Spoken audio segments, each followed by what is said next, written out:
Okay, so let's look at our last method of breaking posture. Let's just say Shay's inside the closed guard again.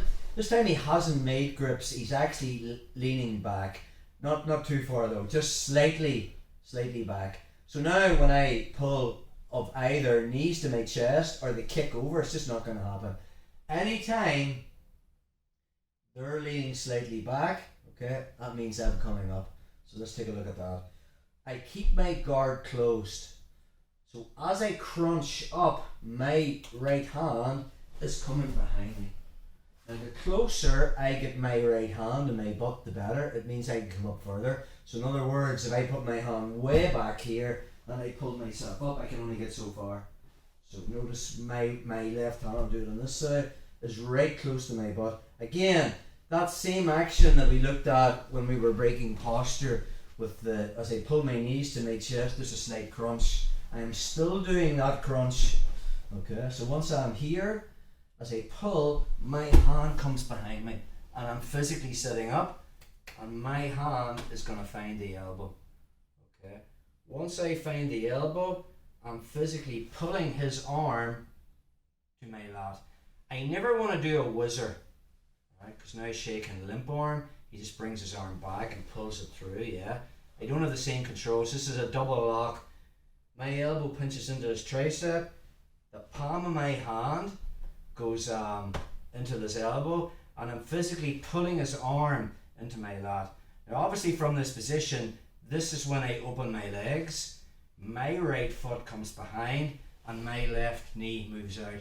Notice the way my feet are in the same direction and my knees are pointing in the same direction.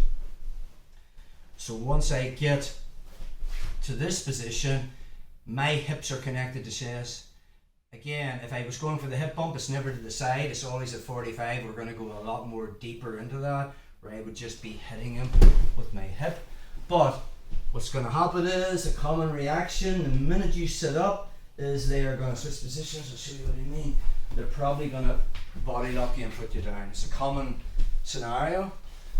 So I've tried to keep Shay from breaking my posture by leaning back. Okay, he's going to keep his guard closed and basically sit up, and now he's going to go for that overhook there.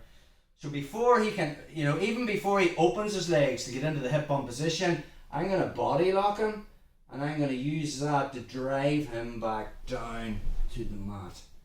And this way I opened my body lock there. I didn't keep it on for us people with bad backs. So watch. My goal was to break his posture. Shay's leaning back, right? Where about that? So he's actually leaning back. So I keep my guard closed, I physically sit up, get my hand behind me, I make my grip, and now Shay body locks me, and he's driving me back down to the mat. This is where I wanted him. So the minute now I can go back into collar and sleeve, and the minute I have that, try the posture, bro. Now it's a different battle. He has to break this grip to start trying to posture. Once I get the hand on the collar and I'm here, I don't need to be pulling as much with my legs because now I've made grips. So one more time on that. He's leaning back, so from that position I crunch, my hand comes behind me and I'm going for the hip bump series. But Shay's reaction is to body lock me to bring me down. Sometimes I will grab the belt and I'll pinch with my elbow, try to posture, bro, just to survive the storm. Then my hand will open the collar and now I'll switch and put this in. Once I have this grip, try to posture, and now I'm back into collar and sleeve, and we're going to show you what you will do once we hit that section of the system.